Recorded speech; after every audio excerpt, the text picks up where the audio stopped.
Fala pessoal, olá a todos. Hoje a gente vai continuar no módulo de abdômen. O tópico da aula de hoje é sobre abdômen agudo e esse é um tema extremamente importante para vocês que vão estar trabalhando aí daqui a uns dias, né? Porque o que que é o abdômen agudo? O abdômen agudo é toda e qualquer dor abdominal que leva o paciente a procurar atendimento médico, tá? Seja qual for. Então, qualquer dor na barriga que leva o doente a procurar atendimento médico, isso é abdômen agudo. Então, isso vocês têm que ter na cabeça da hora que você estiver trabalhando para tratar essa sintomatologia com seriedade, porque ali pode realmente você pode encontrar vários diagnósticos que podem te surpreender, tá? Dos métodos diagnósticos para imagem, para a investigação de abdômen agudo, a gente tem a radiografia simples e contrastada, o ultrassom, a tomografia computadorizada e a ressonância magnética. A maioria de vocês vão começar trabalhando em pronto-socorro, né? Sempre que a gente forma, a gente acaba indo para o PS da vida. E na grande maioria dos PS, né, principalmente aqui no centro-oeste brasileiro, a gente só tem a radiografia simples de disponibilidade, então a gente tem que saber pedir esse exame e tentar extrair alguma informação, apesar de ser um método bem limitado.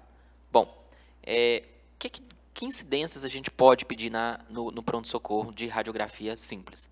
Né, a gente pode pedir uma radiografia com decúbito dorsal, né, o paciente deitado, para ver se tem alguma distensão abdominal, para ver se tem alguma coisa. A gente pode pedir também a radiografia com o paciente em pé, certo?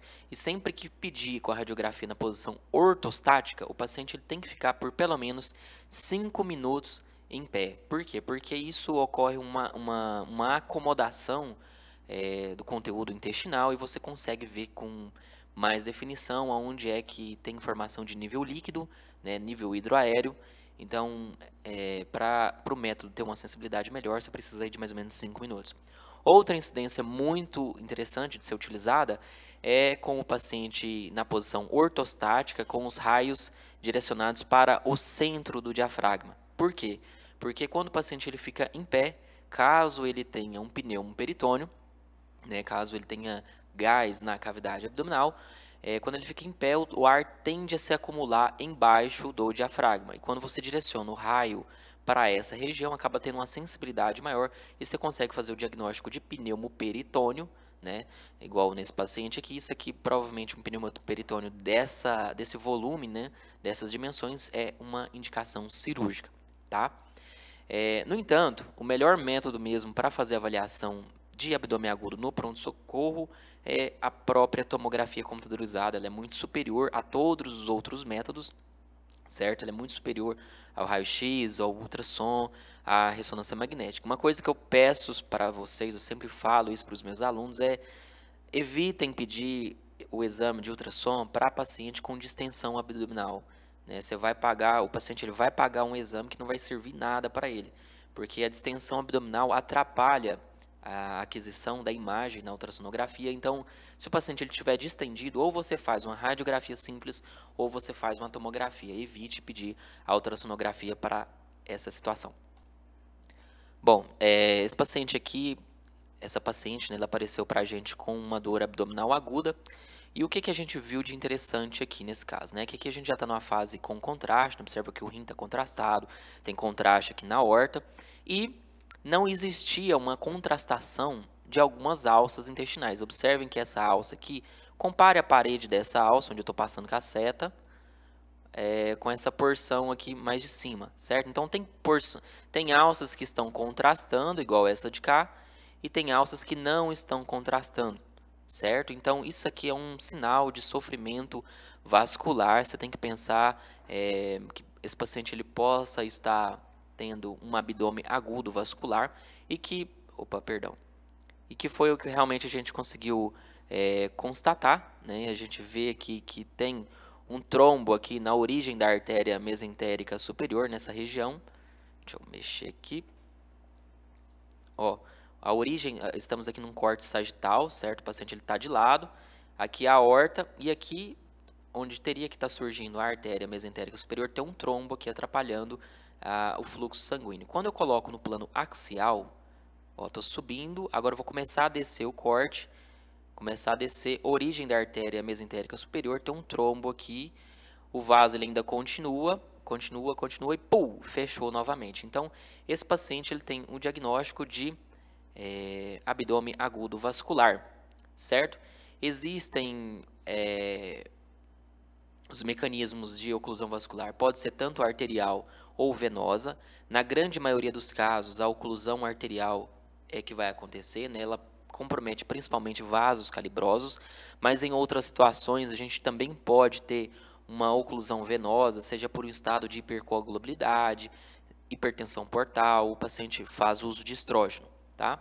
E também existe aquela isquemia intestinal, né? Uma isquemia mesentérica por um choque hipovolêmico, também um mecanismo de abdômen agudo vascular. Existem alguns sinais, né, sinais diretos e indiretos. Esse caso que eu acabei de mostrar para você, ele tem claramente sinais diretos, né? A gente viu lá o trombo na artéria mesentérica superior, teve um trombo lá que fazia amputação do vaso, ou seja, o trombo ocluía totalmente o vaso, mais ou menos ali no terço médio da artéria mesentérica superior, e também a gente pode observar a dilatação, né, estenoses superiores a 50%. Sinais indiretos, eu já até falei na hora, né, não tem uma contrastação da alça intestinal, né, tem uma alteração da perfusão e da densidade. Além disso, a parede da alça ela fica espessada, ela fica edemaciada, as alças dilatam, você consegue detectar pneumatose intestinal. O que que é isso? É quando tem gás na parede da alça, não gás dentro da alça, mas na própria parede, né? Ou até um portograma aéreo. Isso é sinal de gravidade, né? Porque houve uma lesão de mucosa, e edema, engurgitamento mesentérico e ascite, né? Aqui a gente observa, nesse paciente aqui, não se observa a contrastação dessa alça intestinal. E vocês estão vendo essas bolinhas pretas aqui, ó, bem nessa região? São muitas bolinhas pretas, né, bolinhas de gás na parede intestinal, tá? Isso aí é sinal de pneumatose intestinal, isso indica um sofrimento de alça. Se essa situação evoluir, o paciente não for tratado, né, a necrose pode acontecer, e um fenômeno que pode aparecer é isso aqui, ó, gás no sistema porta, tá? Isso aqui é o negócio que a gente chama de aeroportograma, ou seja, ocorreu aquela necrose, aquele gás que estava dentro da alça passa para a parede, cai no sistema venoso e vai parar lá no sistema portal hepático, né? Então isso aqui é gás dentro do sistema porta hepático, tá?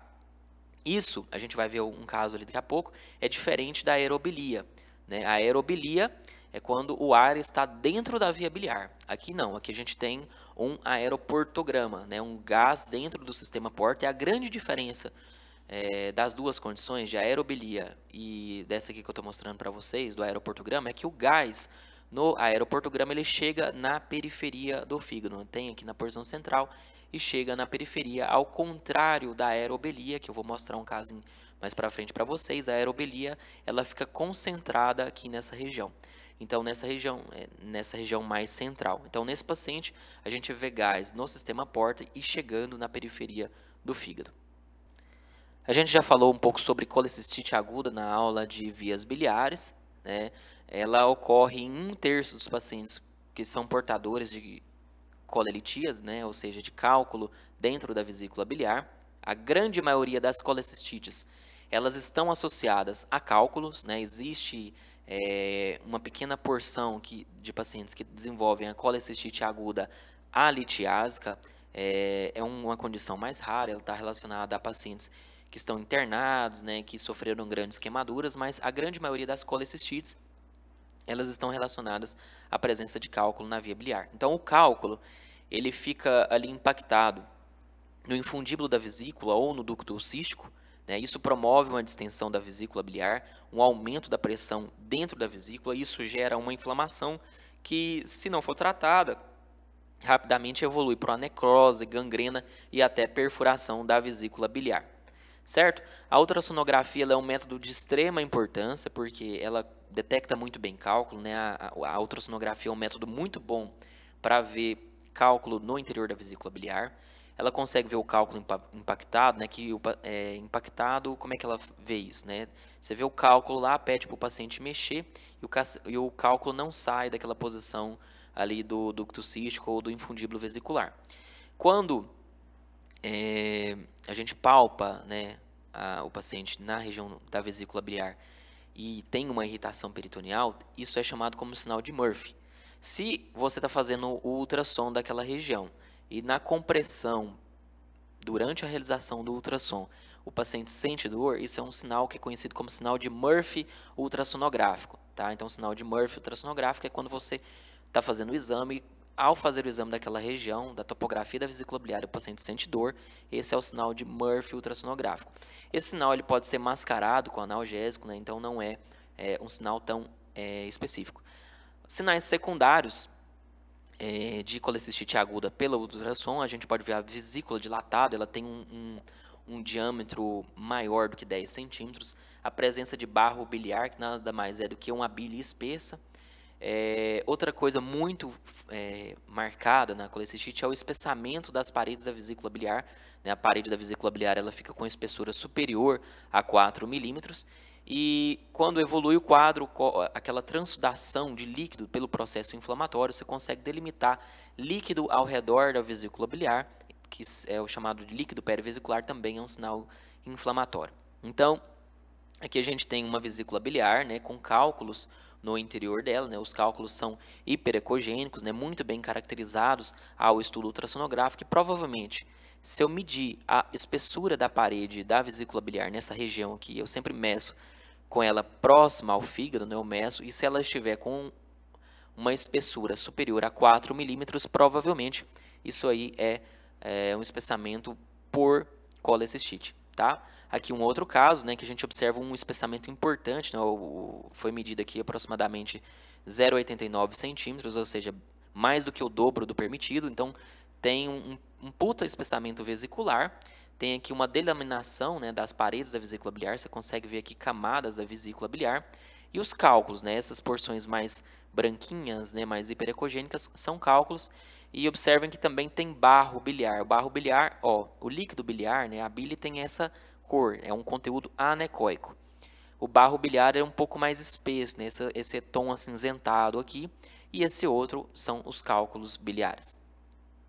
A tomografia, ela é utilizada quando a suspeita clínica não é tão evidente, né? Às vezes o paciente está com a dor inespecífica, o médico não pensa em colecistite, e aí acaba pedindo a tomo, e aí sim na tomo a gente vai ver.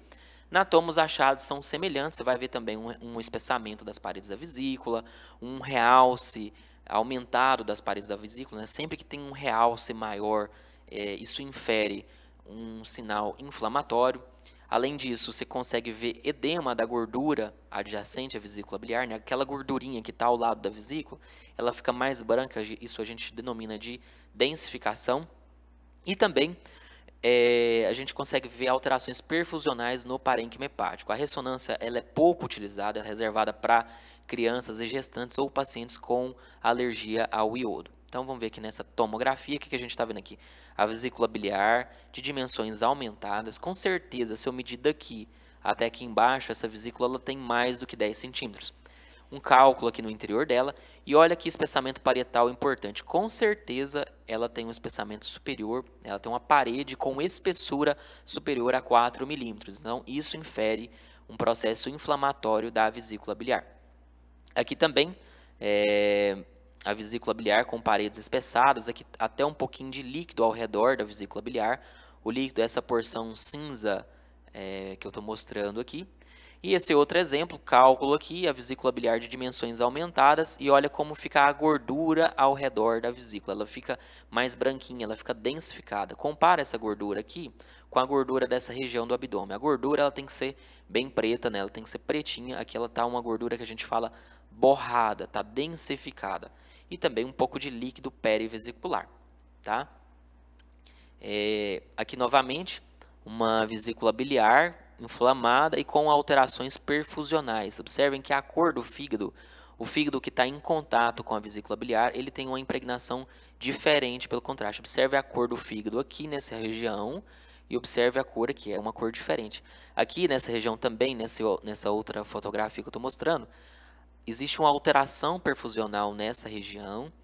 né? Ou seja, o fígado, perdão, o fígado se impregna de uma forma diferente do restante do fígado por ter uma alteração perfusional, né? Essa inflamação do lado do fígado, o fígado ele se impregna de uma forma heterogênea.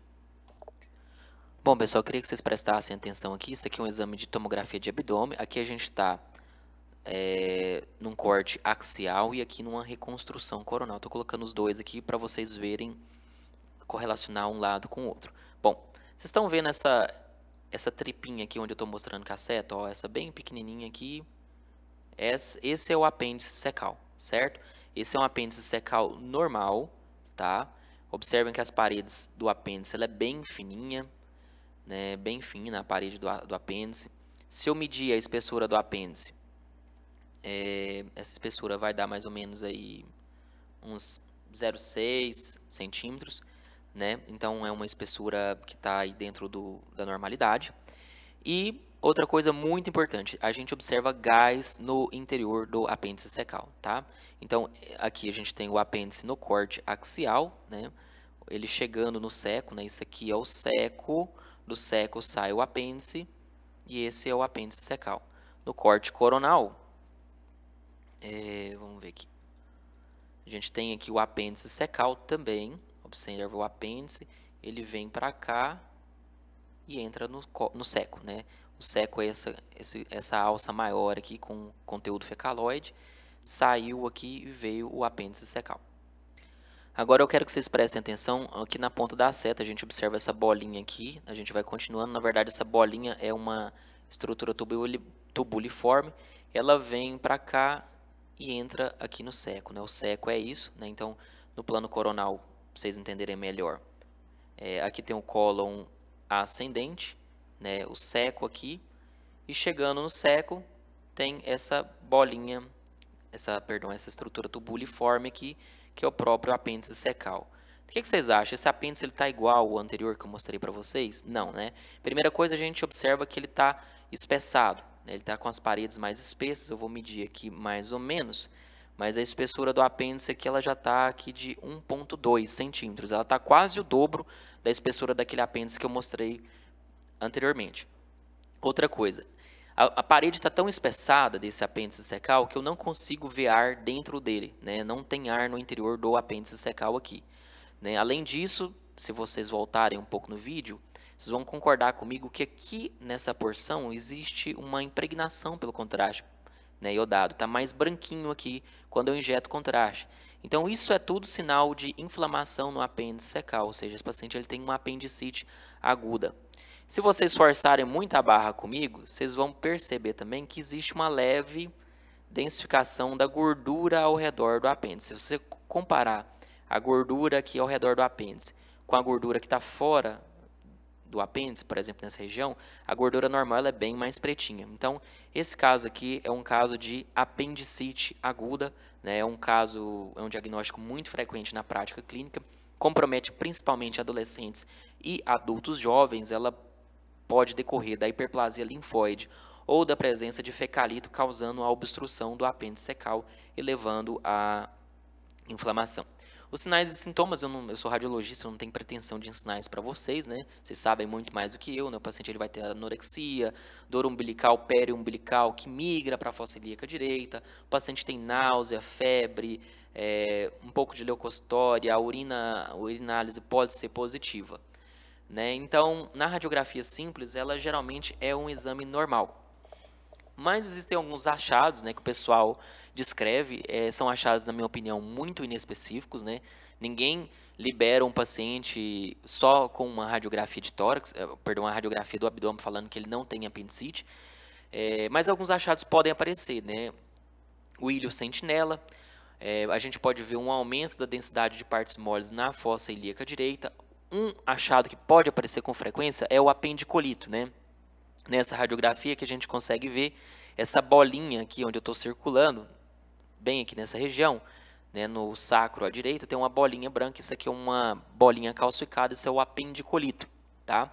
Outro achado, o paciente ele, às vezes ele fica com uma escoliose um pouquinho para o lado esquerdo, né? Isso aí infere uma posição antálgica. A A gente pode observar um borramento da margem do psoas e pneumoperitônio caso ocorra perfuração. A ultrassonografia é um método muito útil, né? O sonho do residente de radiologia é diagnosticar um apendicite pelo ultrassom, tá? O dia que eu vi o meu primeiro apendicite agudo, nossa, eu pulei de alegria, eu soltei foguete, porque não é tão fácil, né? Cerca de 60% das apendicites apenas, elas são identificadas na ultrassonografia. E o que é que a gente vai ver quando a gente consegue ver o apêndice inflamado? A gente observa um espessamento do apêndice também, mais do que 7 centímetros, perdão, mais do que 7 centímetros, um fluxo aumentado ao Doppler colorido, né? Você liga o Doppler aqui, tem um aumento da vascularização. A gente consegue ver um edema da gordura periapendicular. O que é o edema, né? A gordura ao redor do apêndice, ela também fica mais branquinha. Você pode ver coleção na pelve, por exemplo. É muito improvável um homem ter líquido livre na cavidade pélvica. Então, se você está fazendo o exame de ultrassom, o cara ele tem uma clínica muito sugestiva de apendicite, mas você não vê o apêndice. Tá? Ele tem dor na fossa ilíaca direita e você vê líquido livre na cavidade pélvica, tem altíssima probabilidade de ser uma apendicite aguda. Tá? Além disso, a gente também pode ver espessamento do seco e o sinal do alvo. O que é o sinal do alvo? O sinal do alvo é quando o apêndice ele fica no plano transversal. Tá? O paciente está aqui no plano transversal, estou fazendo o exame, então eu só vejo a bolinha. Então, essas paredes espessadas aqui dão um sinal como se fosse um alvo. Tá? Então, esse é o sinal do alvo. Aqui uma foto de um ultrassom com o apêndice na posição longitudinal, então ele parece aqui um dedo, né, um dedo com dilatado, ou então um dedo de luva, né, que o pessoal fala, com as paredes espessadas, né, que deu 1,1 centímetros de espessura. Na verdade aqui está errado, pessoal, aqui é milímetros, tá? E aqui um líquido perivesicular, tá? Então também mais um achado. Na tomografia, a gente também vai ver aí um apêndice espessado. Observem aqui um apêndice de dimensões aumentadas com um apendicolito, né? Essa calcificaçãozinha aqui junto. Tá? Então ele fica com dimensões maiores do que 7 milímetros, tá errado no slide, um aumento do realce parietal, um edema da gordura periapendicular, mesma coisa, a gente vê líquido livre na cavidade pélvica e um espessamento das paredes do seco por uma inflamação de contiguidade. Tá? Aqui também outro apêndice, né, de dimensões aumentadas, espessado, sem ar no interior dele e com o apendicolito. O apendicolito é essa bolinha aqui que fica na base do apêndice. A ressonância magnética ela pode ser feita também, né, nessa paciente que era uma paciente gestante. Então, essa sequência aqui é uma sequência T2. Por que eu sei que é uma sequência T2? Eu olho aqui no interior da coluna vertebral, o canal vertebral, né, o líquor está branco, se o líquor está branco, é uma sequência T2. E aqui tá tudo meio preto, tá vendo que tá tudo meio preto? Isso aqui tá tudo meio preto porque é uma sequência com supressão de gordura. Eu apago o sinal da gordura, então todo o exame fica meio pretão. Só que aqui tá tendo uma impregnação pelo contraste, por quê? Porque o apêndice tá inflamado. Então, geralmente, a gente usa sequências T2 com supressão de gordura para ver edema, tá? Então, aqui, no caso, eu estou vendo o edema do apêndice, né? Então, é o que está acontecendo aqui. A diverticulite aguda também aparece muito na prática clínica, né? Cerca de 70% dos pacientes com mais de 70 anos, eles vão desenvolver a doença diverticular colônica, tá? É importante falar que os divertículos colônicos, eles são falsos divertículos, né? Eles não contemplam todas as camadas da alça intestinal, né? Ela não tem a muscular. Divertículos verdadeiros são encontrados mais em pacientes jovens e a diverticulite aguda, né, a doença diverticular colônica e, consequentemente, a diverticulite aguda acontece mais no cólon sigmoide e descendente. Os sinais e sintomas é como se fosse uma apendicite, só que do lado esquerdo, dor na fossa ilíaca esquerda, uma massa palpável, febre, o paciente tem leucocitose e desenvolve também sintomas urinários. Tá? A ultrassonografia, a gente vai ver o que? Então, vai ver um espessamento das paredes, né, do segmento ali que tem o divertículo inflamado. Então, a parede daquele cólon e aquele divertículo, ele fica inflamado, ele fica com a parede espessada. Então, a gente vai ver isso. Um borramento da gordura, né, a gordura ao redor do divertículo ela fica edemaciada, o divertículo com a parede espessada, tem um sinal de engurgitamento dos vasos mesentéricos, né, que é um sinal da centopeia, que eu vou mostrar para vocês, e também uma pequena quantidade de líquido livre na cavidade. Então, esse exame aqui é um exame ultrassonográfico, eu estou vendo o cólon no plano transverso, então isso aqui são as paredes do cólon, e nessa região eu vejo um divertículo, né, tem uma assimetria das paredes do cólon, né? Observe que tem toda a parede do cólon e eu só vejo uma bolinha aqui.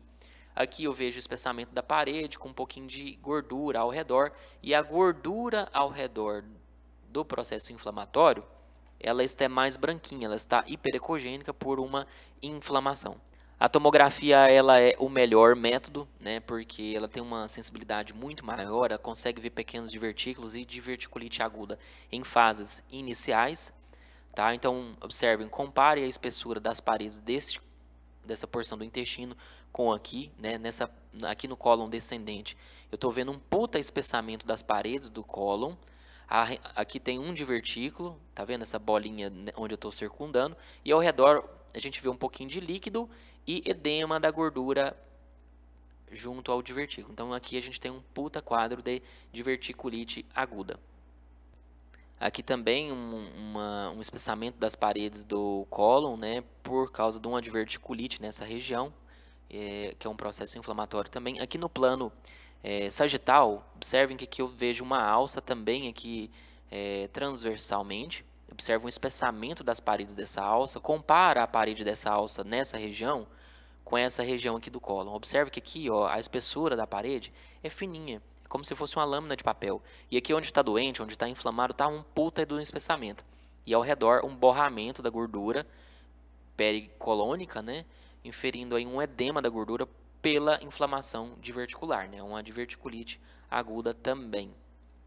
Aqui da mesma forma, que é um divertículo, e aqui onde tem essa bolinha mostrando o divertículo com a inflamação ao redor. Observe que a gordura ao redor do divertículo ela fica mais branquinha, né? Ela fica, compara essa gordura com essa região aqui, ela fica mais branquinha pela inflamação diverticular, tá?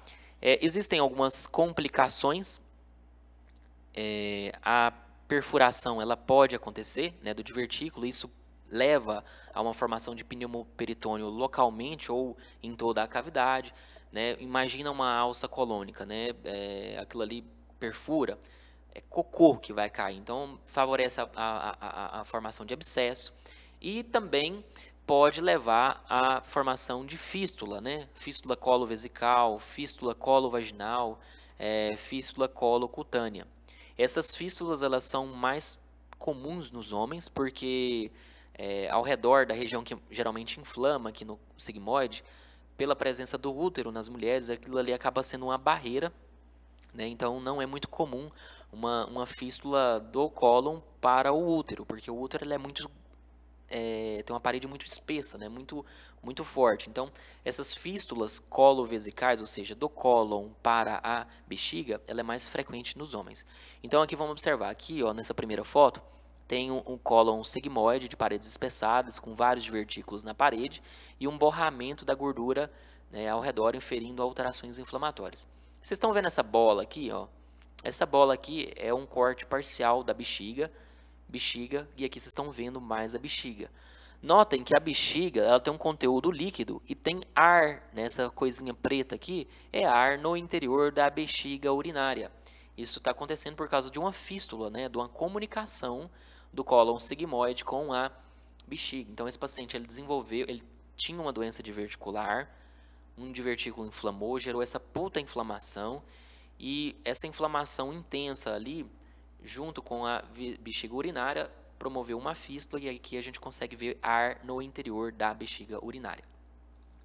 O Röntgen classificou as diverticulites, né, conforme a sua gravidade e correlacionado à mortalidade.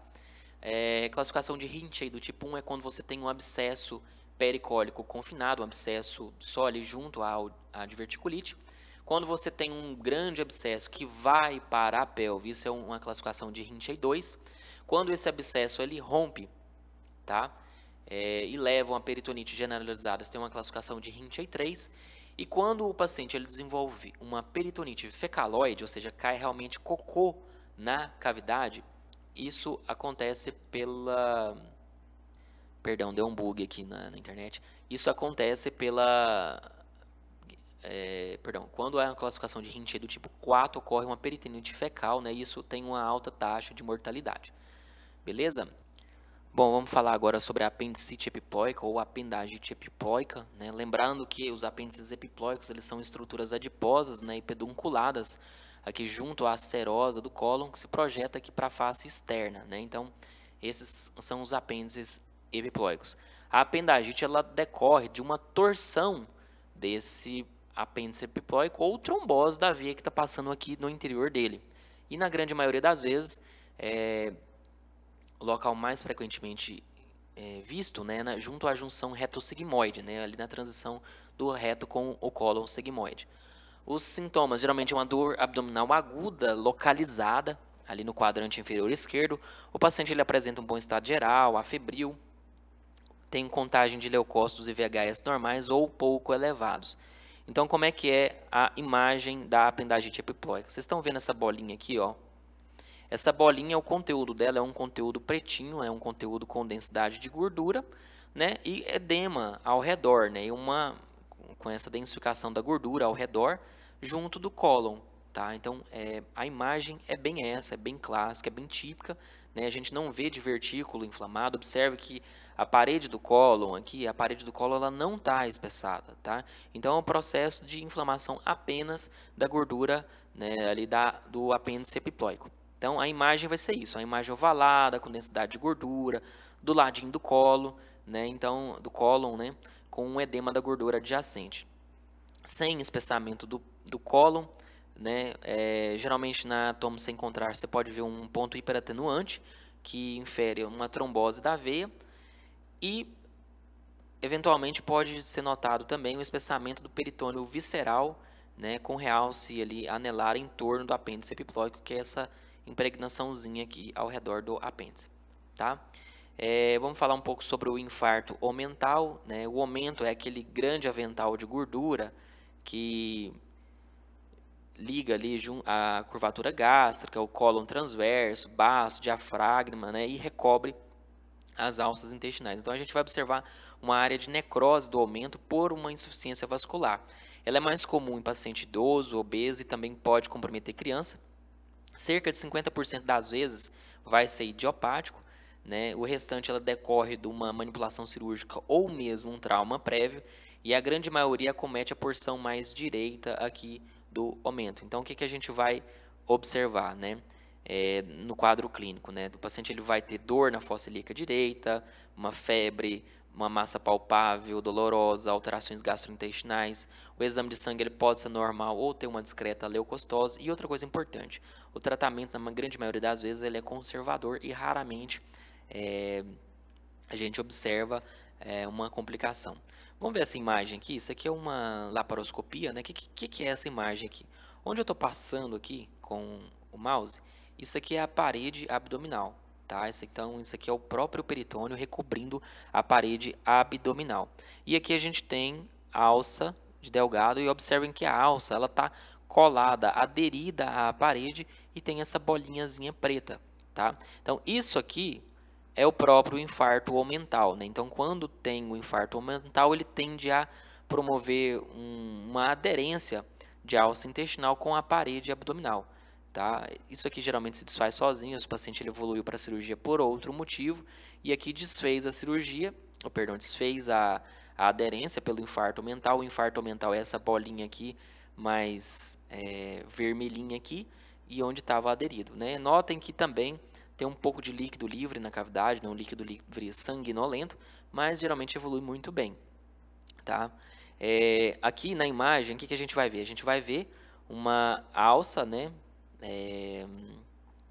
Uma massa ovalada com densidade de gordura, né? Entre o cólon ascendente e a parede abdominal. Então, sempre que você vê uma massa com densidade de gordura inflamada e colada na parede abdominal, isso sugere o infarto omental. Então, a gente vai ver o edema da gordura, né, ao redor da lesão, né, junto à borda antimesentérica, geralmente do cólon direito. Você pode observar uma pequena quantidade de líquido livre, né, até ali uns 100, 150 ml, e também um espessamento da parede do cólon adjacente. Tá? Vamos falar um pouco sobre abdômen agudo obstrutivo. Ele ocorre quando a propulsão do conteúdo em direção ao ânus sofre uma interferência. Cerca de 20% dos casos de abdômen agudo obstrutivo são por abdômen agudo obstrutivo, né? E dentre as principais causas são o paciente que desenvolveu aderência, né? Geralmente relacionada a uma cirurgia prévia, a hérnia, lesão neoplásica, né? E outras causas também podem aparecer, como volvo, intussuscepção e ilho biliar. O quadro clínico, geralmente o paciente ele tem uma dor abdominal em cólica, o paciente ele tem náusea, vômito, tem uma redução ou parada da eliminação de gases e fezes, e ele fica também distendido. A imagem ela serve para caracterizar o nível de obstrução, para determinar o nível, né, e a gravidade, e identificar a complicação, se o paciente está com sofrimento vascular, né, se tem perfuração. Então, a radiografia, o que a gente pode observar? A gente pode notar uma distensão abdominal aguda, né? A gente pode até notar o ponto de obstrução, e a gente tenta ver se tem volvo intestinal, volvo de sigmoide, volvo de seco, né? Ver algum sinal associado. A tomografia computadorizada, ela caracteriza muito bem aí as alças dilatadas, né? Geralmente a gente fala que a alça está dilatada quando o delgado possui um calibre maior do que 3 centímetros e o intestino grosso maior do que 8 centímetros. Você nota a presença de nível hidroaéreo, né? Uma desproporção do calibre das alças na transição do ponto de obstrução, ou seja, a alça vem muito dilatada e onde tem obstrução tem aquele stop e a alça continua fininha lá.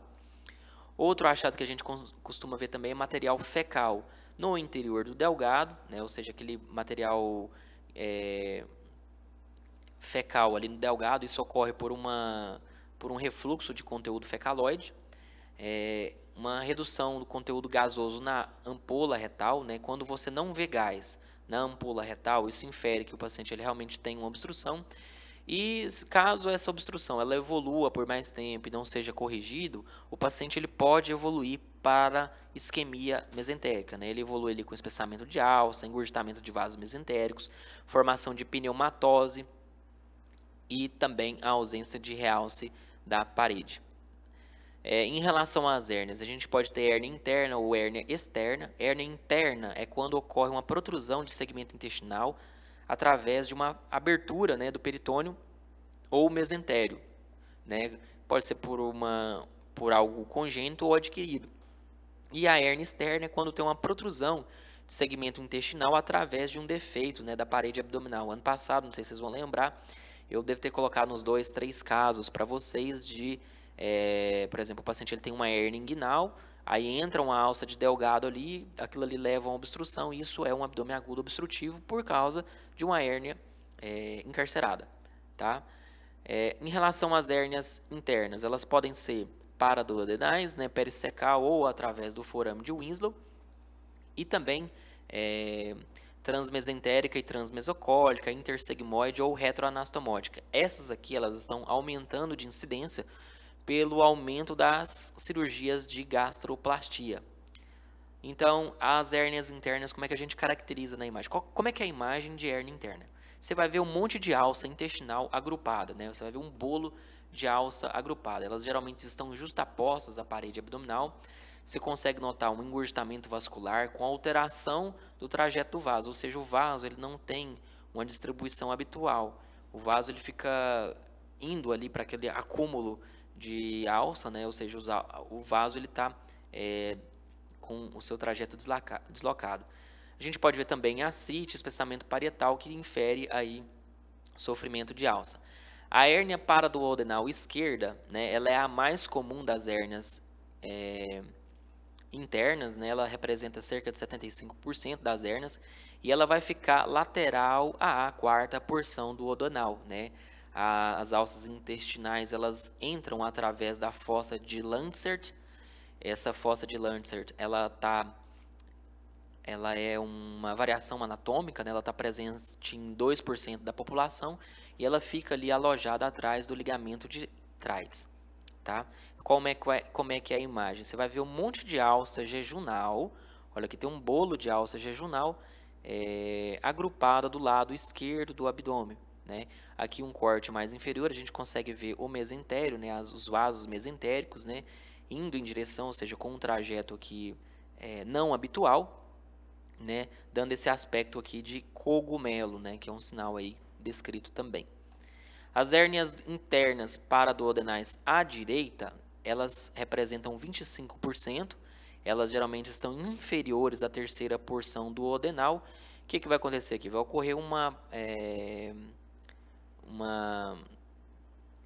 uma propulsão de alças, né, de segmentos de jejum através da fossa de Waldeyer, que também é uma abertura congênita, né, aí essas alças elas ficam ali abaixo da terceira porção do duodeno, né, então aqui você vê um acúmulo de alça intestinal, né, alças agrupadas à direita do duodeno, certo?